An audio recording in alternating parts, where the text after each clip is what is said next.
নমস্কার বন্ধুরা, এক টুকরো বিদেশের আরেকটা ব্লগে আপনাদের সবাইকে স্বাগত। এখন দেখে বুঝতেই পারছেন এক টুকরো বিদেশের মেম্বাররা এখন দেশে আসার পরে ফুল ফ্যামিলি মিলে আমরা গিয়েছিলাম পুরী। শিয়ালদা থেকে দুরন্ত এক্সপ্রেসে আমরা এখন উঠে পড়েছি।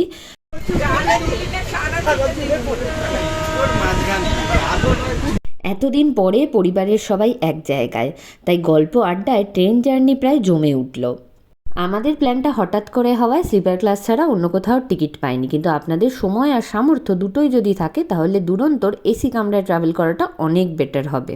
আরেকটা কথা আপনাদের সাথে শেয়ার করি, সবাই গল্প করলেও আমি নিজেকে পরিবারের সাথে ক্যামেরাবন্দি করতেই বেশি ব্যস্ত ছিলাম, কারণ আমি জানি না আবার কবে এই মুহূর্তটা ফিরে পাবো।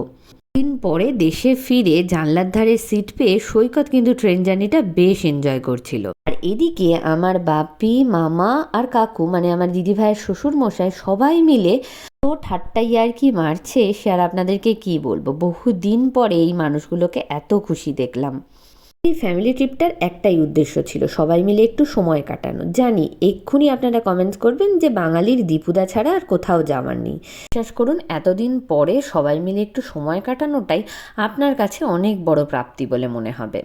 দুরন্তে কিন্তু টিকিটের সাথে মিলও ইনক্লুডেড, ভাত, ডাল, রুটি, চিকেন কারি আর এক প্যাকেট দই। রাতের খাওয়া দাওয়া সেরে টানা ঘুম দিয়ে আমরা পৌঁছে গেলাম পুরী। প্রায় দিদিভাইয়ের পুচকেটাকে নিয়ে 10.5 জনের একটা ট্রিপ। তারপরে আবার কি, হোটেলে ব্যাগপত্র রেখে ড্রেসটা চেঞ্জ করে আমরা চলে এসেছি সি বিচে।